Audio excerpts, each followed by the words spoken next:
skip নকৰিব ব'লক ৰাতিপুৱা অলপ খোজকাঢ়ি আহোঁ ময়ো যাওঁ আপুনিও যাব মোৰ লগত নে কি কয় ব'লক আজিৰ ভিডিঅ'টো আৰম্ভ কৰোঁ নমস্কাৰ বন্ধু বান্ধৱীসকল কি খবৰ কেনে আছে আপোনালোক জনাব আপুনি যদি ৰাতিপুৱা খোজকাঢ়ে তেতিয়াহ'লে কি বেনিফিট হ'ব পাৰে আপুনি জানে নেকি মই আছোঁ বৰ্তমান পাহাৰৰ ওপৰত দেখিব পাৰিছে এণ্ড একদম এয়া পাহাৰৰ ওপৰত উঠিম যাব পাৰিছে সেই ঘৰটো দেখিব পাৰিছে আপোনালোকে তাৰ ওপৰত গৈ উঠিম ৱাও ব'লক আজিৰ ভিডিঅ'টো আৰম্ভ কৰোঁ যদি আপোনাৰ হাৰ্টৰ প্ৰব্লেম আছে তেতিয়াতো হয়তো ঠিক থাকিব আৰু আপোনাৰ অক্সিজেন লেভেল যিটো সেইটো ঠিক থাকিব লগতে আপোনাৰ ৰাতিপুৱা যিটো বেলিৰ পোহৰ তাত থাকে আপোনাৰ ভিটামিন ডি আৰু কি হয় সেইটো ভিটামিন ডি আপোনাৰ স্কিনৰ যিটো গ্ল'য়িং সেইটো ঠিক কৰে আৰু আপোনাৰ ব্লাড চুগাৰ আছে সেইটো নিয়ন্ত্ৰণ কৰাত সহায় কৰিব সেইটোৰ পৰা ৰাতিপুৱা প্ৰায় 30 পৰা 40 মিনিট সময় খোজকাঢ়িব লাগে আৰু আপুনি যদি অলপ পাতলা হ'ব বিচাৰিছে মোৰ নিচিনা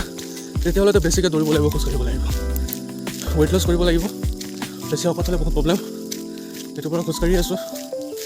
এতিয়াৰ পৰা আপোনাৰ 6টা বাজিলে চেলেঞ্জ থাকিব লাগে লাইফত চেলেঞ্জ নাথাকিলে একো নিদিয়ে তো আজিৰ পৰা 30 দিন পূৰা চেলেঞ্জত আছোঁ মই ইয়াত দেখিব পাৰিছে চাৰিওফালে কেৱল পাহাৰ মাই গড একদম ওপৰত উঠি আছোঁ খোজকাঢ়ি দিলোঁ আৰু অৰুণাচলত চাব পাৰে ৰাতিপুৱা এটা মানুহ নাই ইয়াত নিয়মটো বেলেগ ইয়াত আপোনালোকৰ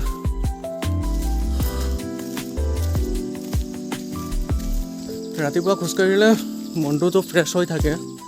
লগত আপোনাৰ শৰীৰো সুস্থ হৈ থাকে দিনটো ভালে যায় এণ্ড শক্তি পাওঁ দিনটো এনাৰ্জি বাঢ়ে